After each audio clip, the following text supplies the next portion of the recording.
Whether you like it or not, Marvel Rivals is about to release, and as much as players are criticizing the game's blatant goal to compete with Overwatch 2, there are some key differences that do set the games apart. If you want a video specifically talking about the similarities and differences of the games, let me know by leaving a comment and liking this video. The point of this video, however, is not to explain exactly how the games are different. My goal is to give an overview of the game through the scope of the current king of the genre. From character types and abilities to the maps to future cosmetics, let's dive into Disney's most recent attempt in the gaming industry. The characters in Rivals are grouped into 3 roles: Vanguards, Duelists, and Strategists. While these names are technically just new words for tank, DPS, and support, they do have slight differences from what Overwatch has accustomed players to. For the sake of speed and simplicity, I'll only be going into specifics for individual characters when their abilities and passives are relevant to the game as a whole. You'll learn pretty quickly that most of these characters' kits are not nearly as simple as those in Overwatch. There are currently 3 main game modes in Rivals, all of which are pretty direct copies of Overwatch's Control, Escort, and Hybrid game mode. But a 4th game mode is also available through a second queue. This mode is far newer to the genre as a non-LTM game mode and will hopefully be an interesting permanent addition to hero shooters moving forward. As for cosmetics, it's hard to pinpoint exactly how players will be able to acquire skins, but there have been various guesses from the community in relation to in-game purchases. More on that later. Let's start with the Vanguard role. These characters typically have high base health and focus on mitigating damage to the rest of the team, much like the tanks you know and love. However, unlike the current state of Overwatch 2 tanks, Vanguards are generally not meant to deal copious amounts of damage. They're primarily used for crowd control and shielding. Take Magneto, for example. Apart from his normal attack, he has 2 defensive abilities and 1 offensive one. Metallic Curtain creates a shield in front of him, and Metal Bulwark creates a shield around an ally that charges his mag cannon when it takes damage. That 3rd ability is Magneto's only recharge-based ability that deals damage, and its effectiveness is determined solely by how well he protects his teammates. I like what Rivals is going for with the Vanguard role. One of the most common complaints from Overwatch 2 players, especially those who played before the game moved away from its original 6v6 format, is that tanks in Overwatch are essentially bigger damage characters with massive health pools and greater damage output. Since Rivals is building its Vanguard role on the beloved 6v6 2-tank format of Overwatch's golden age, their focus seems to be on making tanks protectors first, beefy DPSs second, and I really appreciate that. Duelists, on the other hand, have some issues. The most popular characters in most hero shooters are the heavy-hitting, high kill count DPSs, which on one hand is great because it allows for strong, recognizable brand identity through characters like Soldier 76 or Tracer from Overwatch. But on the other hand, it means that the majority of new players gravitate toward these recognizable heroes. When it comes to distribution of different roles, a higher count of DPS characters, in this case called Duelists, is not always a problem. However, it does start causing issues when the imbalance gets out of hand. Reddit user Chelronin expresses his concern for this exact issue in a post on the Rivals subreddit and points out that at their current pace, Rivals will become Overwatch 3 in record time. Quote, "This game has no role lock, nor does it have character lock. You can freely switch whenever. This might make it seem like it's fine to pick whatever or to swap when need be, but it's exactly this freedom that makes balancing so difficult." Did people do that in Overwatch? No, it's the entire reason they got rid of open queue in that game. More than 2/3 of its roster was DPS heroes. They're desperately trying to even it out, and the devs of Marvel Rivals saw this and decided to perfectly replicate the mistake Overwatch made. No, hero team-ups are not enough.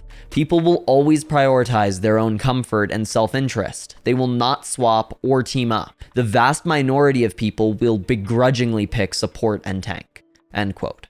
Much of the reason this game's community is excited for release in the first place is the potential to start fresh with character balancing, something that Overwatch has been desperately trying to figure out for years. But nothing will ever change if new games continue to stoop to the assumption that DPSs are the only enjoyable or desired role. To the rival team's credit, they did introduce hero team-ups, in which certain character combinations unlock special abilities. But as Chelronin mentions, these team-ups don't change the fact that personal stats are seen as a top priority. Most people won't even consider switching to an unfamiliar role that they don't enjoy to give their random teammate a bonus ability. Making matters worse, official statements from the Rivals team don't inspire confidence for anything changing with this imbalance. The reality of the situation is that companies who utterly ignore beta tester feedback are a detriment to players' experience. This is not an argument of whether or not the hero pool needs changes, it's a discussion of how long it will take for competitive players to abandon a game that keeps making its predecessors' mistakes. Don't get me wrong, Rivals has made some great Vanguard and Strategist heroes, but as long as both of the other roles are nearly 3 times smaller than the pool of Duelists, the statistical likelihood is that every team will be at least half filled with Duelists. This, as we learned in Overwatch prior to role queue, is neither fun nor effective for winning matches, and the gap is getting worse. Rivals recently revealed that 5 additional Duelists will be joining the game upon launch, with not a single new Strategist or Vanguard in sight. As for the Duelist characters themselves, they're fine. I frankly don't have much to say about them because the pool of Duelists is so insanely big for a game that hasn't even launched yet that there's likely a definitive playstyle for anyone who wants to fill the role. But I guess that's precisely the issue, as I mentioned previously. Duelists shouldn't be for everyone. That's why the game has other roles. Unfortunately, when these exact issues were brought up on Discord during alpha and beta testing, the response from the community manager, James, was dismissive. One tester wrote, "Hey James, is there possibly some characters in development that might be changed due to player feedback?" End quote. In response, James said, quote, "The whole team looks at how traits, abilities, and everything else best fits the characters from every single perspective. I have not had a problem in roles while playing. This is just my side of the coin." End quote. Well, no shit, Sherlock. Of course the team looks at all variables when balancing. That's literally their job.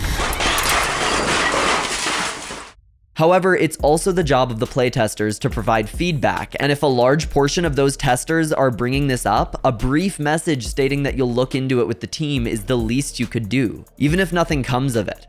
When another tester brought up the quantity of Duelists more directly, James left yet another uninspiring remark. Quote, "Gotta be patient, brother. Good things will come."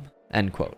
Now, I don't know James personally, and I haven't seen much of his interaction with the community, but this limited information leaves a bad taste in my mouth. If any of you feel that this has been taken out of context or that this is unfair to James as the community manager, definitely let me know below. I'm personally of the opinion that it would have been smart to place some of the characters that ended up as Duelists into different roles. An example of this would be if Namor were released as a Vanguard with some tweaks. He already has a shield ability, isn't considered a very good DPS by many, and it even feels fitting to his lore that the God of Seas would be a protector.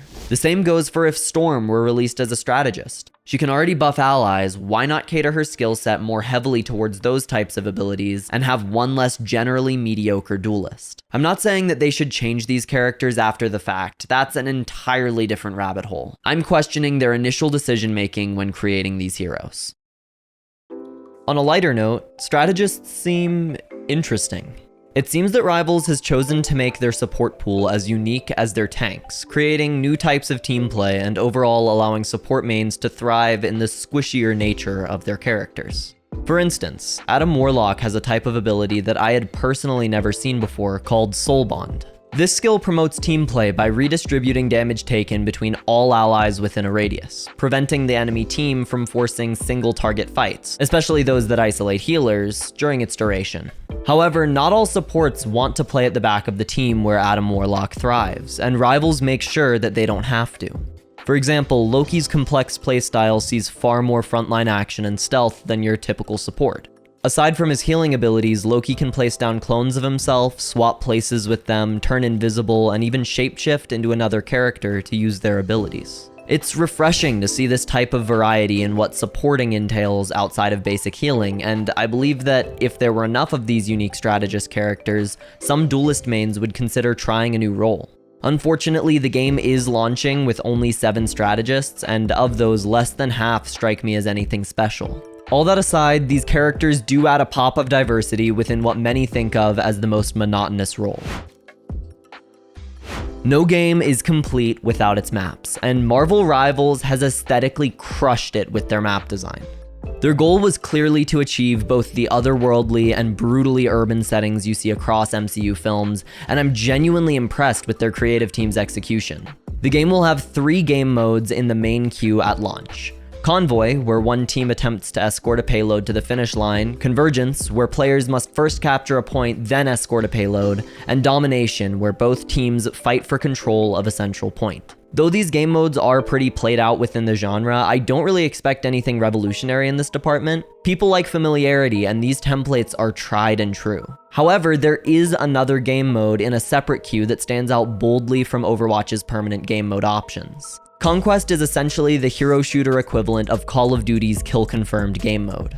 When a player is killed, they drop a coin. If this coin is collected by the fallen player's team, nothing happens and the coin is removed from the field. But if the enemy team collects it, they receive a point. But that's not all. What makes this game mode interesting compared to similar kill-confirmed duplicates is the fact that the coins appreciate in value over time, meaning certain strategies, including camping in secluded spots and going behind enemy lines, could result in massive losses for your team.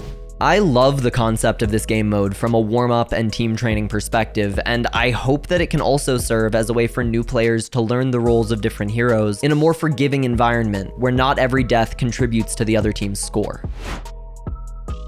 Almost every major free-to-play title rakes in most of their income by selling cosmetic items. My best guess is that Rivals item shop skins will range from $8 to $35 US, seeing as Fortnite, Overwatch, and Call of Duty generally keep within that range. Unfortunately, this does mean that a good quality, medium rarity skin will most likely run you an average of $15 to $20, which, while being the industry standard, is still pretty high when you think about exactly what it is you're buying. I've seen some speculation and worry that skins could be as high priced as in Valorant, but I frankly think that this concern is baseless. The primary reason Valorant gets away with their exorbitant pricing is the intense sound and kill effect differences per skin set.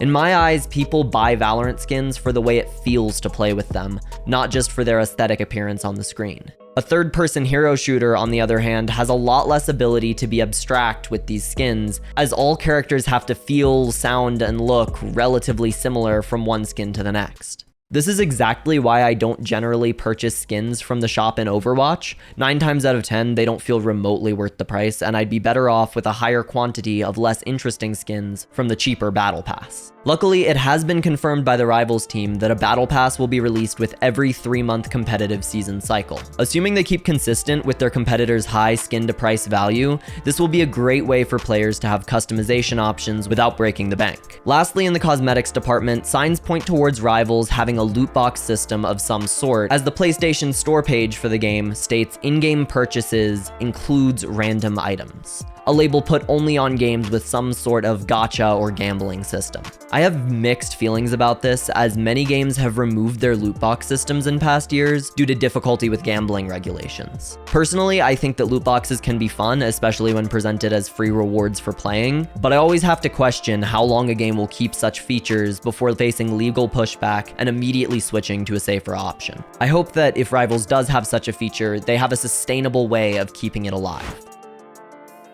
As much as I criticize the game, Marvel Rivals is at a very sensitive stage right now, and I'm super excited for first impressions after release. Though there are issues, I think the game has a really passionate team behind it, and I'm rooting for them to create one of the first functionally balanced modern hero shooters. If you're seeing this after having played the game, what do you think of Marvel Rivals? Tell me in the comments below. If you agreed with my points or were just interested in what I had to say, definitely leave a like, subscribe, and keep an eye out for future videos just like this one. But for now, get out there and please, for the love of God, don't play Duelist on Marvel.